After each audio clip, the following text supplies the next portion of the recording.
आधे रास्ते में रुक जाने से किसी का दिन नहीं आता। मगध राज्य में विक्रम नामक एक व्यक्ति रहता था। उसकी पत्नी बहुत दिव्य और सदाचारी थी, जिसे पति द्वारा बहुत प्यार और सम्मान दिया जाता था। एक दिन विक्रम को अपने घर के रास्ते में सोने का एक टुकड़ा मिला और वह इतना खुश हुआ कि वह अपनी पत्नी को बताने के लिए जितनी जल्दी हो सके घर चला गया। सोने को देखते हुए उसकी पत्नी ने शांति से और धीरे से कहा, जैसा कि आप जानते हैं, आमतौर पर कहा जाता है कि एक सच्चा आदमी चोरी का पानी कभी नहीं पीता। आप सोने का ऐसा टुकड़ा घर कैसे ला सकते हैं जो आपका नहीं है?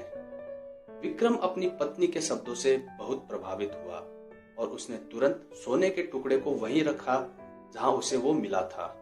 अगले साल विक्रम एक प्रतिभाशाली शिक्षक के साथ अध्ययन करने के लिए एक दूर के स्थान पर गया, अपनी पत्नी को घर पर अकेला छोड़कर।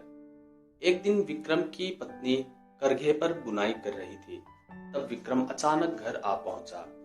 उसके आने पर पत्नी चिंतित लग रही थी और उसने तुरंत कारण पूछा कि वह इतनी जल्दी वापस क्यों आए। विक्रम ने समझाया कि वह उसे कैसे याद करता है। पति ने जो किया उससे पत्नी नाराज हो गई।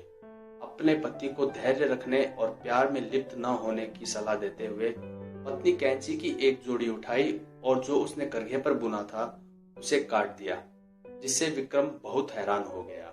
उसकी पत्नी ने कहा कि अगर किसी चीज को बीच में ही रोक दिया जाता है तो यह करघे पर कटे हुए कपड़े की तरह है। कपड़ा केवल तभी उपयोगी होगा जब वो समाप्त हो जाए, लेकिन अब यह एक गड़बड़ के अलावा कुछ नहीं रहा है। और ऐसा ही आपके अध्ययन के साथ हुआ है। विक्रम को उसकी पत्नी ने बहुत प्रभावित किया और वह घर को छोड़कर अध्ययन करने चला गया। वह अपनी प्यारी पत्नी को देखने के लिए तब तक घर नहीं लौटा जब तक कि बड़ी उपलब्धियां हासिल नहीं कर ली। सदियों से इस कहानी को अक्सर उन लोगों को प्रेरित करने के लिए एक मॉडल के रूप में इस्तेमाल किया जाता है जो प्रतियोगिताओं में पीछे हट जाते हैं।